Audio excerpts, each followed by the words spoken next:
everyone. Joining me today is actor, writer, and singer Russell Levin. Russell, if you could kind of elaborate on that a little bit, tell us some of the stuff that you've done and all the work that you've been into. Yeah, hi guys. So I have been acting since, well, I was doing school musicals and, plays since I was like in second grade. But I started acting professionally when I was 22, I think. That's when I started probably. Um, I got into like community theater when I was like 16, but that's community theater. A lot of fun, but not professional. Um, but professionally acting when I was 22. I started working professionally in film when I was 20. But that was working behind the scenes, as a PA and as like I shot a movie where I was a wardrobe director. That was interesting. I did not know how to sew. I had no idea how to do anything. I just have a good sense of style, I guess. Um, but if anybody on that set had ripped their wardrobe options or needed something altered, they would have been screwed. I don't know what they were thinking, but got the job and it went well.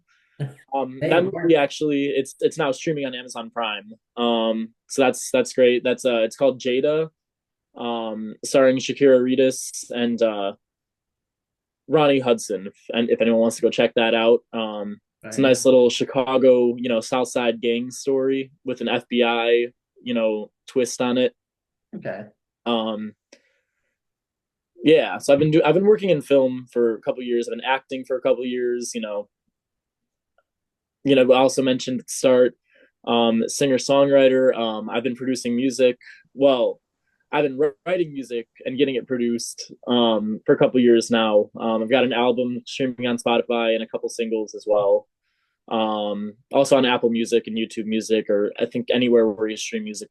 It's all up there if you all want to find it. Um, yeah, What's the album name if you want to drop a link on that?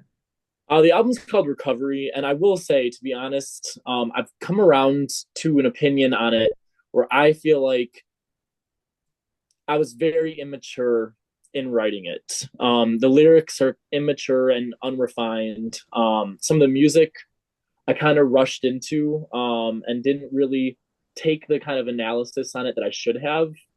Um, and my producer was great. He did a great job. I will continue working with him. But I didn't really take the hard look at why I was making that album when I did, and now it's out there, and it should have been done very differently.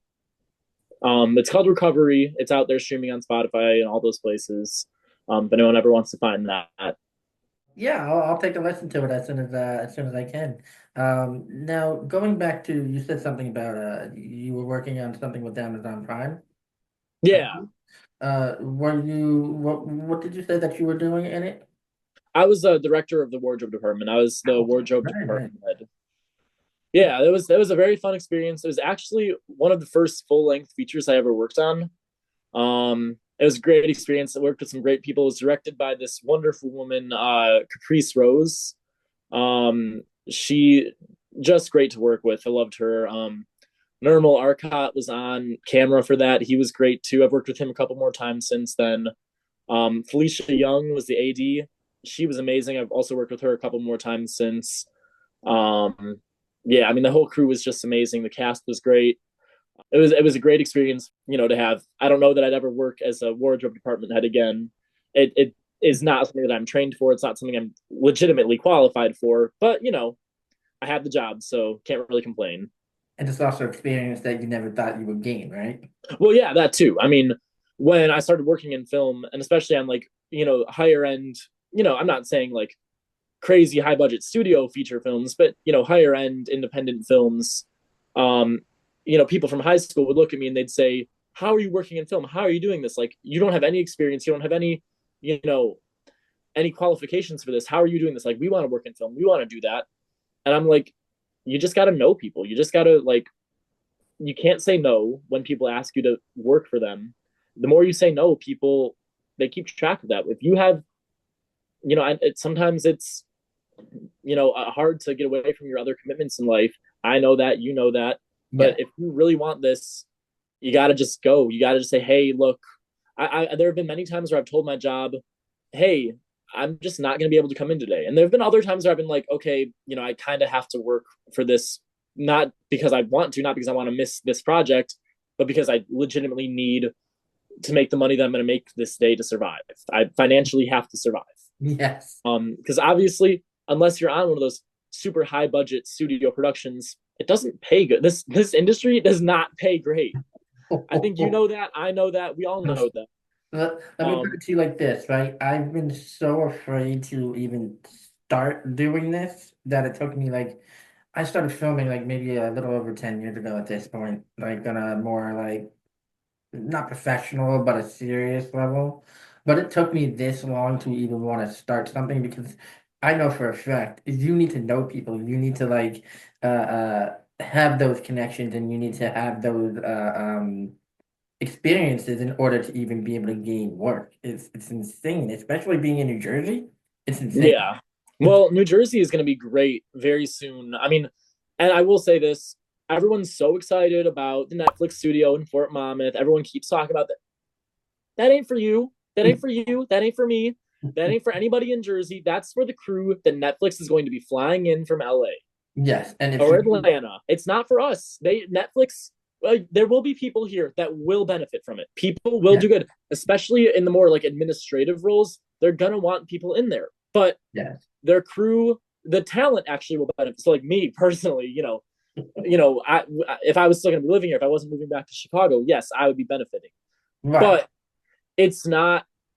They're still gonna hire in their crew from LA. They're gonna hire in their crew from Atlanta. yes, They're gonna hire in their crew from, you know, Texas, where they already have people up and running. They've got their experienced crew that they want to keep working with, and they will bring people in from Jersey. People will get brought up, but you have to have that luck in order to actually even be noticed by people like them. yeah, exactly, exactly. And then not only that, like I will say, actors, not leading actors, but like day players. Like if you had a small role, a couple lines, you maybe show up in a scene or two, they'll pull from Jersey for that. They don't want to Yeah. fly somebody in from LA for a 1 day role or a 2 day role. They don't want to do that. They don't want to pay for that. They don't want to pay for the housing. They don't want to pay for the transportation. So Jersey actors, yeah, that will be very good for them. And like, yeah, some people don't want to do day player roles where they're showing up only on set for a day or two, but that's how you build a resume.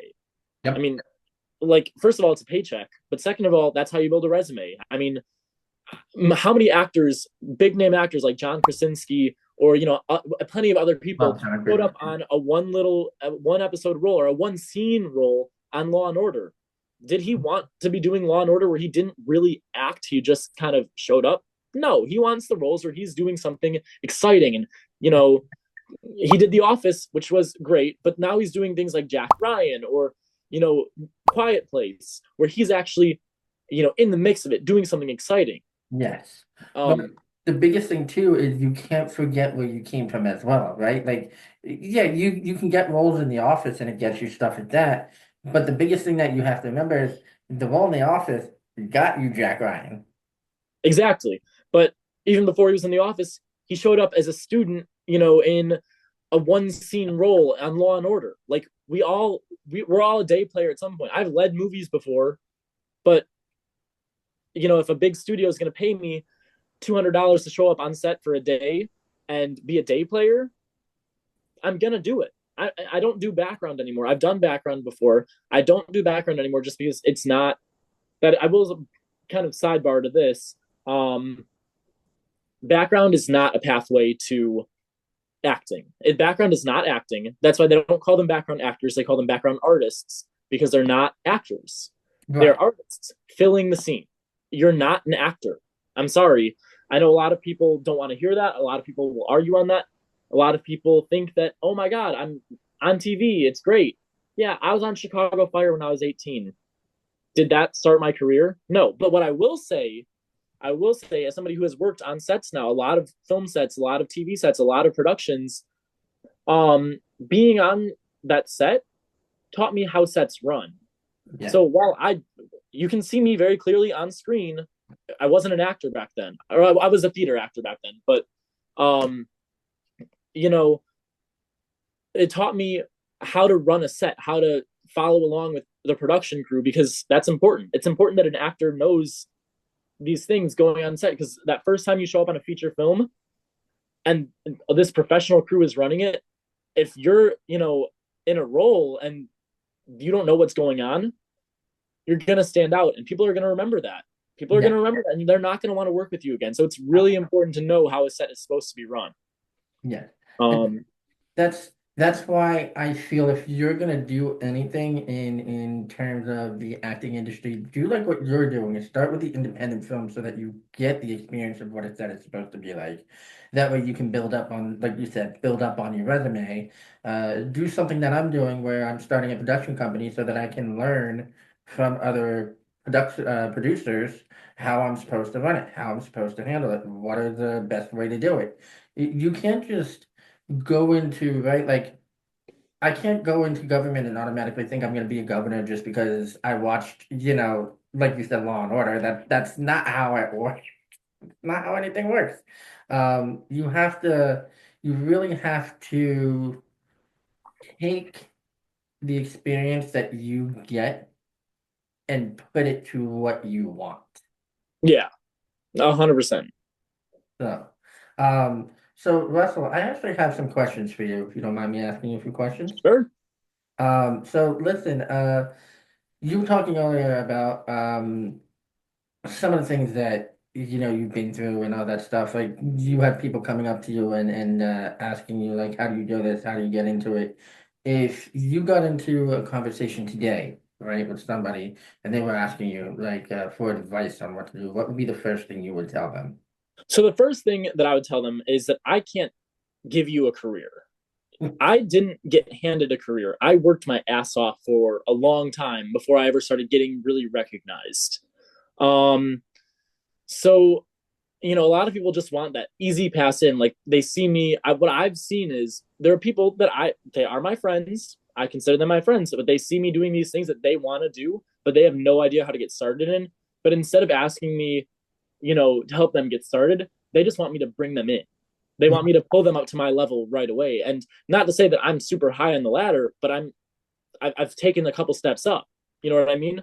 So the first thing that I will say that I did is when I graduated high school, I spent a long time researching all the ways to kind of get started in this industry. And then really what got me was going on Facebook, finding, and to be fair, it's very lucky for me that I lived, 45 minutes from Chicago, which is one of the top 3 production hubs in the country. Um, so that is very lucky on me. Not everybody has that, privilege of living so close to a major production center. Right. But I went on anybody I could find on Facebook that was involved in the film industry in Chicago, added, "You're my friend. You're my friend. You're my friend." Hundreds of people from the Chicago film industry are my friend. I've never met most of these people. They don't know me, but most of these people now, I've this way in.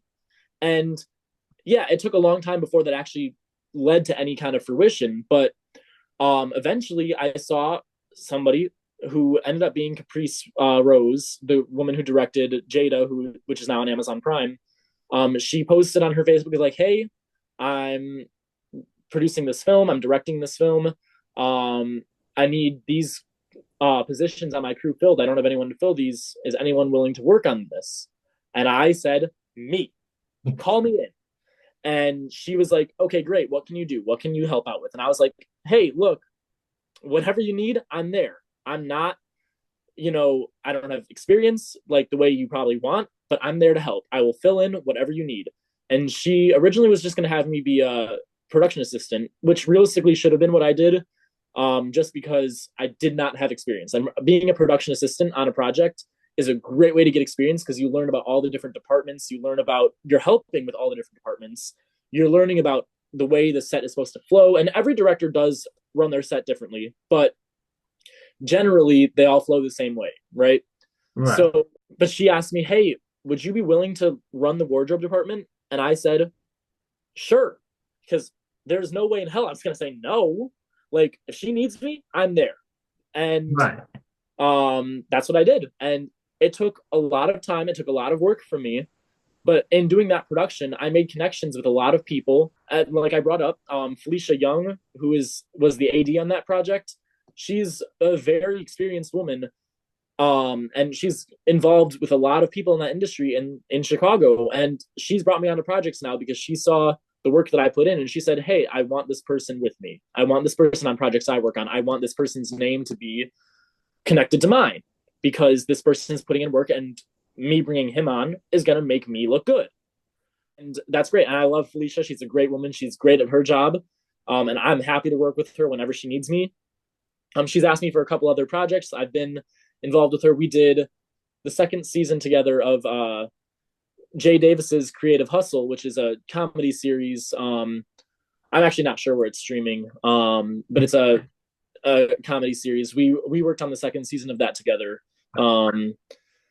And then, like I said, Nirmal Arcot, who ran the camera for Jada, he had me come in and work with him on a commercial for a indoor amusement park at in Chicago. So I've built these connections with these people um, by coming in and just jumping into a job that I had no experience for, but I just said, "Hey, I'm available. You have to know where to look." I got myself into every filmmaking group chat from Chicago. There's a dozen filmmaking group chats in Chicago on Facebook, like Chicago Actors Connect or Chicago Filmmaking Group, or there's a dozen of them. And you got to get in. They want you to be there. They want to fill those groups with as many people as they can who are motivated and high energy and want to succeed and want to not just succeed for themselves, but to bring other people to succeed. They want projects to succeed because this is a group industry. Nobody does this on their own. So that's what I would say is you got to just start putting yourself out there. And yeah, that first job I did it for free. I did not deserve to be paid for that because I didn't know what I was doing. My work was not worthy of being paid. Not, I did great work on it, but I had no experience. I didn't come with a price tag. Based on the work that I've done now, I come with a price tag because I earned that. I didn't just walk out of school and say, "Yeah, I'm worth this much." And I think that's the arrogant attitude a lot of people go into this industry with, saying, "Hey, I'm not going to work on this project for free." But I didn't deserve to be paid. I could have come in and done a terrible job. Caprice had no reason to trust me. She Right. really had no reason because I had no experience. But I came in, worked for free, worked my ass off, and I got that experience. And I did that on the next project and the next project and the next project. Money didn't start coming my way until way later. And now, yeah, I generally get paid for my work. If something comes my way that is unpaid, that I think is something that is worth putting that work in for free, I will still do it 100%. But I do come with a price tag now because of the experience that I've gained by just putting myself out there and volunteering my time and volunteering my energy. Of course. And it's funny that you say that. Like we worked on Are You Worthy together. Yes. By Scott Bennett, Mini Goblins Productions, LLC. And one of the biggest things that I told him is if I never get to make another movie again, I'm still happy that I got the experience because it is something that nobody else trusted to give me the experience for, right? And the fact that he managed to even reach out to me, offer me a position as a cameraman, offer me work to do with editing and stuff like that, like that's experience for me to motivate myself, and that was the push that I needed to start this company, right? You really have to put yourself out there. And when people come to you, I agree. He came to me for the work. He came to me and said, "Are you still working on your video editing and film production?" I said, "Yes." Like, give me a little while. I got something in mind. I'll message you back. And sure enough, about 6 months to a year later, he messaged me back, asked if I wanted to work with him, and that's how I met you. And the rest of the crew on Are You Worthy?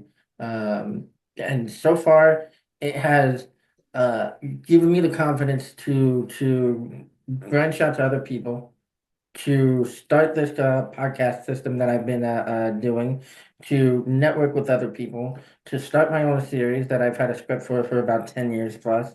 You have to take the work when the work is given to you, because if you don't, you're not going to get that motivation to continue. You just Yeah. And people they remember when you say no. There have been jobs that I've had to turn down, unfortunately.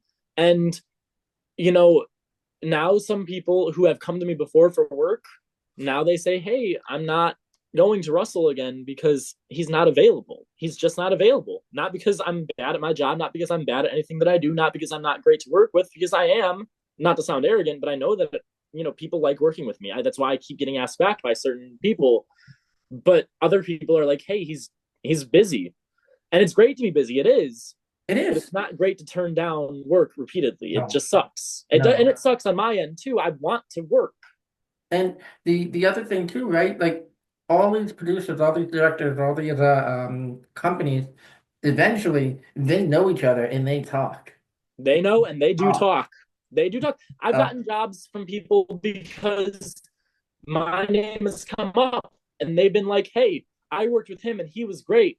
You should hire him. I've gotten that. I've gotten that.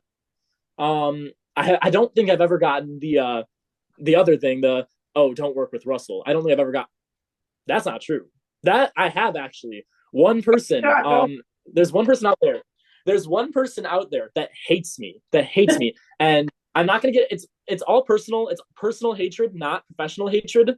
That's not Um, names. That's not names. no, there will be no names named, but I do know that this person who is not involved in the film world, he's involved in the theater world, which I'm not super involved with anymore, just personally, because I always had the passion for film instead of theater. I enjoy theater. I do. As I've lived in Jersey for the last year, I've been to New York City, probably a dozen times at this point to just go catch a show or whatever, pop up there on Friday afternoon and, just go see whatever, go to the ticket booth, grab whatever is the cheapest ticket for the night and see it. I mean, it's really, theater is amazing. Theater is a Yeah. beautiful art. I love watching it. I love doing shows. I'm actually, um, when I move back to Chicago in 2 weeks, I'm jumping right into a production at a theater company out there. You going out Uh, to Chicago again?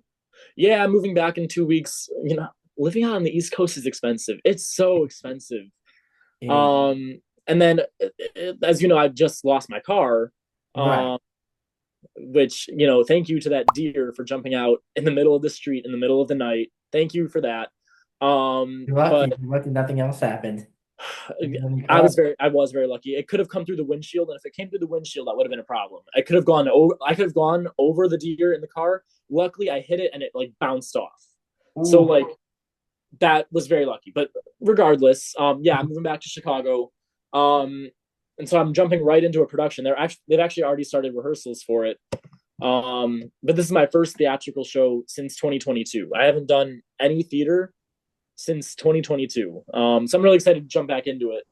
But yeah, there is one person out there who has not only refuses to work with me, but has actively gone out of his way to try to get people to not work with me. And of course, it hasn't worked because I'm still getting work. And Right, right, right. the people that he's tried to avoid me working with are still people who are hiring me. Right. So, you know, not my business. This person wants to have that beef, let them have it. And hey, sometimes those people who have the beef with you, they're your inspiration to keep pushing forward. They And really are. honestly, I hope that I am for him because this person, he's an actor as well. He's an incredibly talented actor. I have been so close to reaching out to him just to say, hey, there's a job for you that you could work that um I think you'd be great at. Um, and to get his foot in the door in the industry because he's not a professional actor. He's very amateur, but he could be professional. He's very talented, and especially theatrically, he's a great actor. He's a phenomenal singer, and he's an amazing dancer. So once you have all three of those things, that's really what it takes in the theater industry. Now, I don't know if he's looking to go into film. I have no idea really, but he could be amazing. He would be amazing at it. But let's divert the topic away from that. And I don't need to be talking about this other person anymore. So like I said, sometimes that's an inspiration for people. Like I'm sure that's an inspiration for you. Like when somebody gives you the hatred to continue to move on and do the best that you can, just even show like, hey, that's inspiration for me, right?